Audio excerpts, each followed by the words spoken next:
Hi everyone, welcome back to China Freedom File.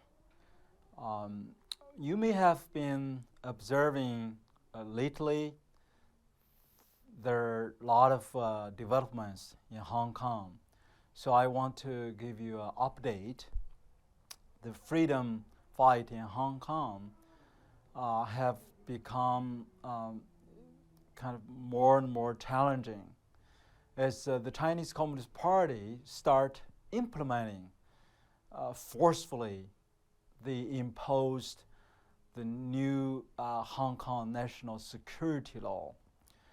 Remember, according to this new national security law, anyone from any country, anywhere in the world, are going to be subject for prosecution. Prosecution means arrest if you are your activity is deemed as subversive of the state power or the separation of Hong Kong from China,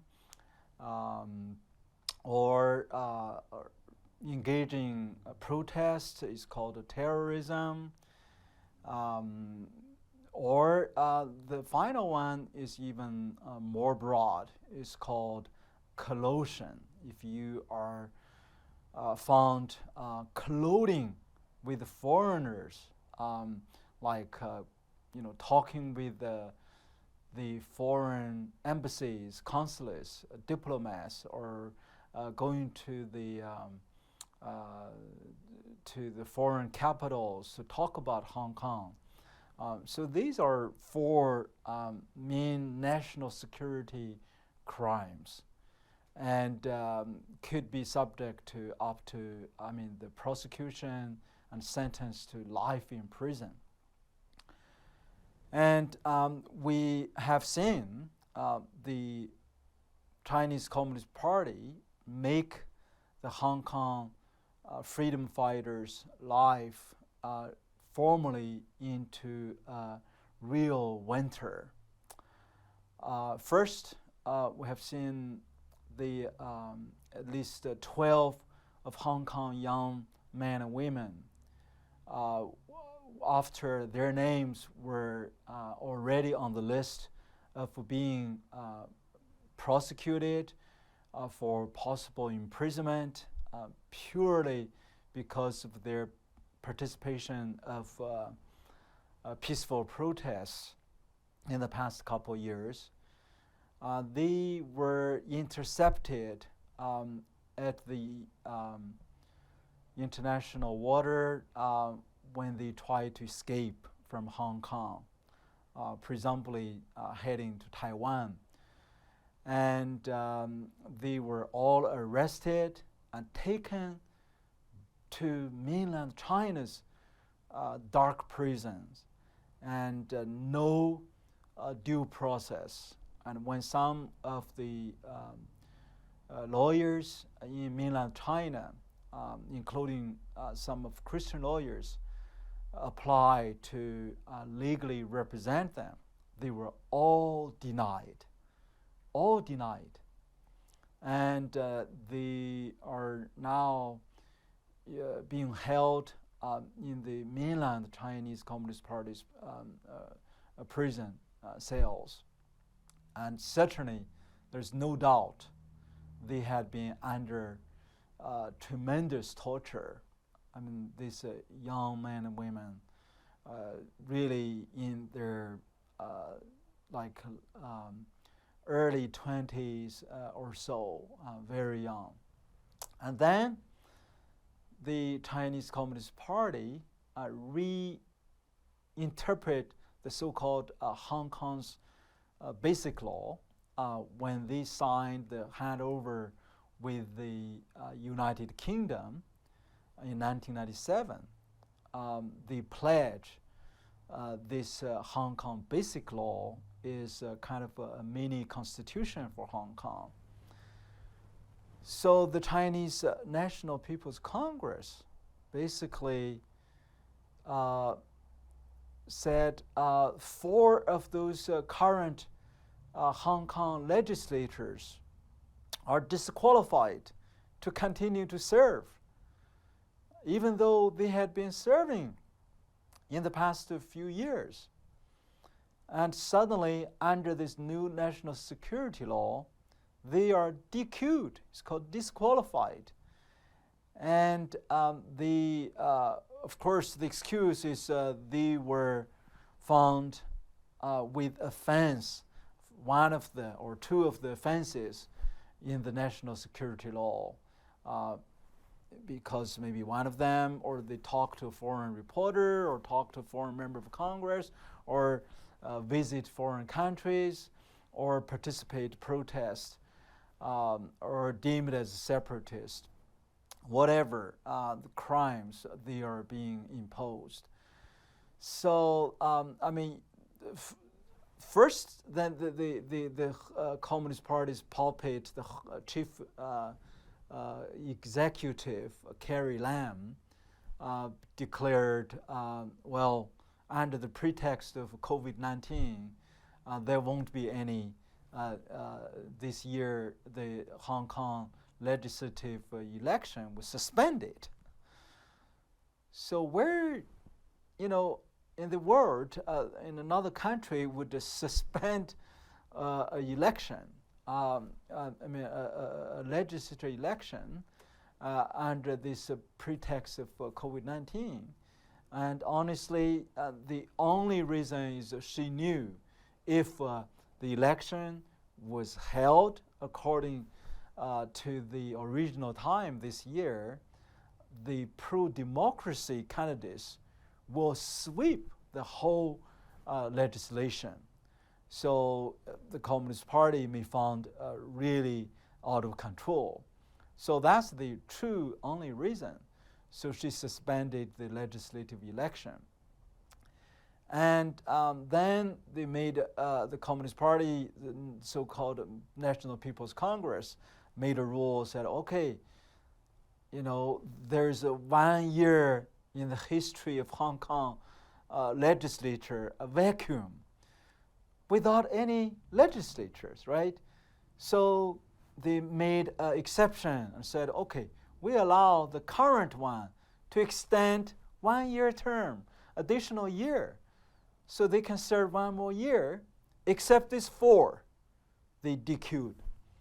So the pan-democracy groups, 15 of them, after the Communist Party made the decision to DQ this 4 of their colleagues, they all decided to boycott.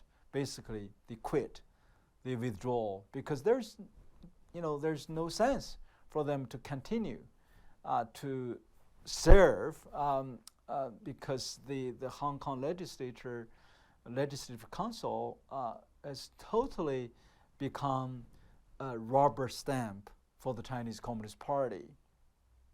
And then a bigger storm happened. Several young Hong Kong democracy leaders, including my friend Joshua Huang, who is a Christian, and the Agnes Cho, and Ivan Lam, and then the founder and CEO of one of Hong Kong's boldest pro-democracy voices, the CEO of Apple Daily newspaper, Jamie Lam, who is also a Christian, was also arrested. And in the past couple weeks, others, every day there are 5, 8 more, this very internationally very well-known Hong Kong democracy activists, former or current legislators, had been arrested. And Joshua Huang was sentenced to 13.5 months imprisonment for participating a peaceful protest. And 1 day before her 24th birthday, this young girl, Agnes Cho. She's called the Hong Kong's true Mulan. You know, the Disney made the Mulan movie, right? And she is a real heroine. I mean, basically, from her young age, she started her fighting for Hong Kong's freedom and autonomy.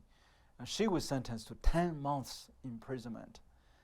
And Ivan Lam and Jimmy Lai, a billionaire, a real, bold figure, with whom when he visited the Washington D.C. last year, Vice President Mike Pence and Secretary Pompeo both met with him.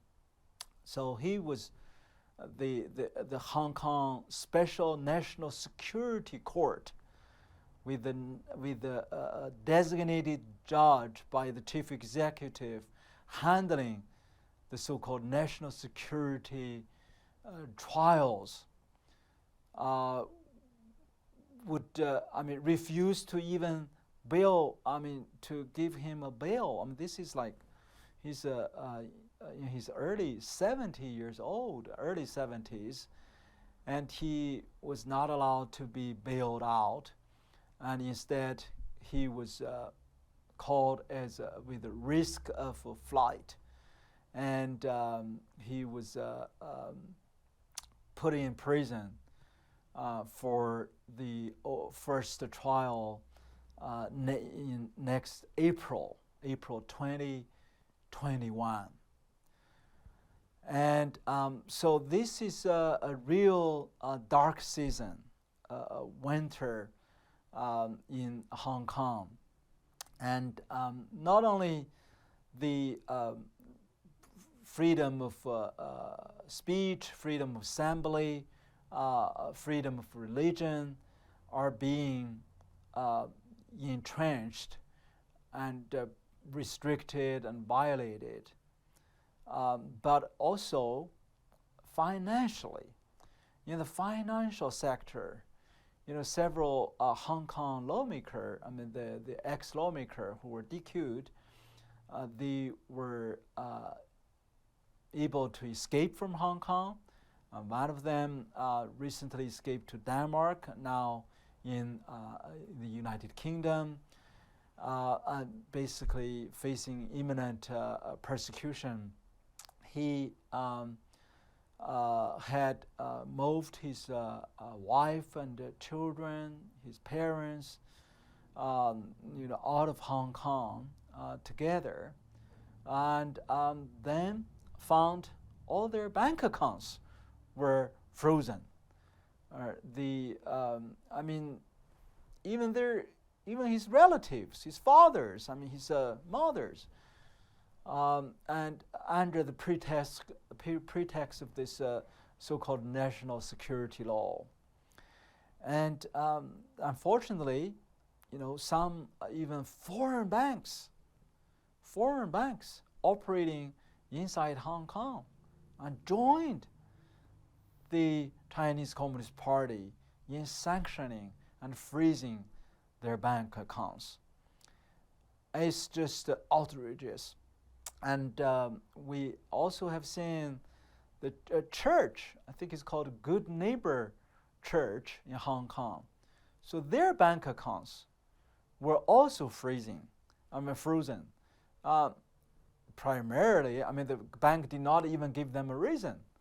But the church write an open letter to this HSBC, the Hang Seng Bank. The CEO protest basically said, we call our Good Neighbor Church, and our real mission is to love our neighbor as ourselves. That's what the golden rule, Christ teaching, that to love God with all your heart, your mind, and basically then love your neighbor as yourselves. So this is the church has been helping the victims of the COVID-19. They help the poor, the needy, those are homeless, but they're punished for doing these good deeds. And so that is pretty much the end of the Hong Kong's so-called one country, two systems. And the international response, I have to tell you, I think the strong signal, almost the unprecedented signal, that President Trump and his foreign policy team, led by Secretary Pompeo, had been really very impressive. For the first time, we have seen, because of these violations, because of China's total disregard of their international commitment, the joint communique and the declaration when they signed the agreement with the United Kingdom and registered in the United Nations, by imposing these new national security laws, DQ'd legislators, and violating all the freedoms, basic fundamental freedoms. So the Trump administration had imposing quite a few strong sanctions, including the sanction against the chief executive, Carrie Lam. So there was a funny story. She, a couple weeks ago, held a press conference. Carrie Lam said, because of the American sanction, no bank would open an account for her, and she cannot, using credit card or using any financial institutions. And she said her basically 400,000 Hong Kong dollars monthly salary is issued to her with cash. She said, my household is filled with cash, and so I have to buy things with cash. And then she said, I'm proud to be sanctioned by Americans. She tried to, of course, to give her heart to the Chinese communists, and basically try to use the so-called love the communist regime as a patriot. But shame on her. She is like Communist Party's real puppet. Basically has no conscience of what she's doing. And we have seen the sanction against most of those senior officials on this serving in Hong Kong, the Hong Kong National Security Commission leader, the Hong Kong National Security Council leader, and the police chief. So that is the first batch of sanction. And then the second batch of sanction, by the way, one of the sanctioned was Mr. Xia Baolong.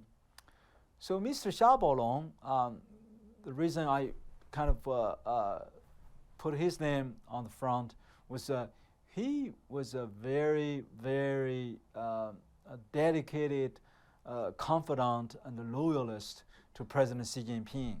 He was the one started the forced demolition of crosses campaign in Zhejiang province back to 3-4 years ago, when he was the party secretary of Zhejiang province of the Chinese Communist Party. And then because of his great accomplishment in demolishing so many Christian churches and crosses, President Xi promoted him first as the Secretary General of the National Political Consultant Commission which is like equivalent of Chinese Communist Party's lower house. And then he became the chief of the Hong Kong Macau office of the Chinese Communist Party, Chinese government. Basically, all these evil policies that are made and implemented are through him.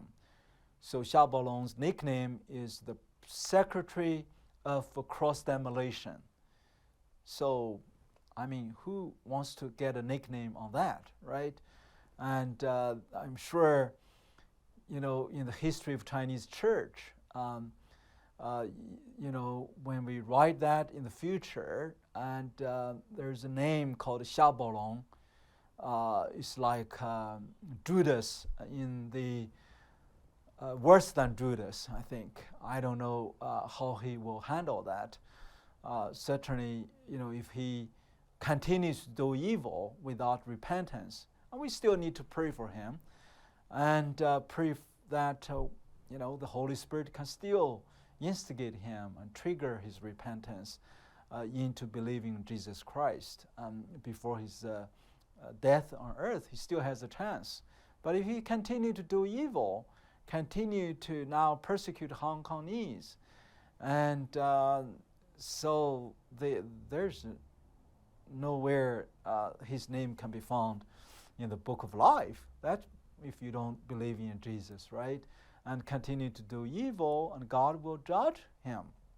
And that is, so he's also on the sanction list. And then the recent weeks, the State Department announced by Secretary Pompeo sanctioned 14 more the Communist Party officials. They are all vice chairman of National People's Congress. It's like a deputy speakers of the House. You know, it's like the Parliament. So they are all very senior officials. I mean, one of them is even a current Politburo member. You know, one of the, I think, 15 Communist Party's ruling committee for whole China. Another one was a former Politburo member who used to be in charge of Xinjiang and sentenced Zhang Haitao, our good friend, to 19 years for like 15 tweets, messages on social media. We rescued Zhang Haitao's wife and their son, little Mandela, into Texas a few years ago. So his name is Zhang Chunxian. So he is also one of the 14 senior officials on the sanction list. So I'm really proud of you know, the Trump administration for doing this. I mean, basically hold these Communist Party's officials accountable. It's real sanctions. It's by the Treasury departments, the designated from today's on, neither themselves nor their family members will be allowed to have any business, any kind of dealings with any Americans or American individuals, American entities. All of their assets, if they, most of them, you know, they have their hidden assets, their money in the banks in the U.S., and every dollar is frozen, their assets are confiscated. And they are not allowed to come over to the U.S., and their family members will be denied visas, denied entry into the U.S. And so I noticed the European Union finally also developed this mechanism. It's kind of a global Magnitsky for human rights accountability, you know, kind of a mechanism to sanction those human rights violators. I hope they are not just doing their talks. It's better to also doing their walks. And the United Kingdom also, I mean, they facing this kind of a violation of the international commitment, in Hong Kong, they have the obligation to do something about it. I think the U.S. Congress, the House, just passed a Hong Kong Protection Act, basically giving Hong Kong persecuted citizens kind of access for asylum in the United States, seeking refugee status. And the British government has already opened the door. So I applaud for that. But folks, we really live in this very tumultuous world. And we have seen the Communist Party unleashing this COVID-19 Communist Party virus, killing hundreds of thousands of Americans and throughout the world, and without being held accountable. We have seen the increased persecution against Christians, and even like Christian orphanages. I recently received a Catholic church bishop in Hebei province. He has been running an orphanage with some nuns together for over 30 years for those homeless, disabled children. Not only homeless, but disabled children. And his orphanage was totally shut down recently. And the excuse was because they are under 18, they are children, they're not allowed to enter into religious activities or participate or church. It's really just an orphanage, and they're disabled children. So these children and those nuns, they are homeless now.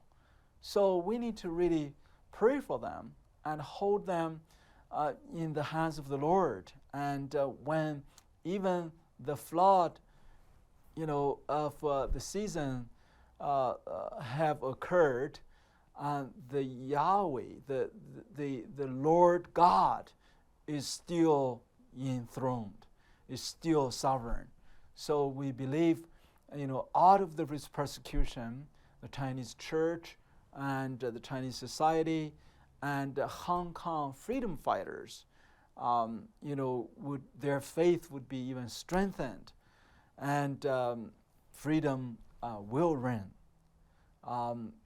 In the end, we know the 2 Corinthians 3:17 said, where the Lord is the Spirit, where is the Spirit of the Lord is, there is freedom. So let's continue to proclaim the gospel of Jesus Christ, especially in this season. And thank you very much for your attention.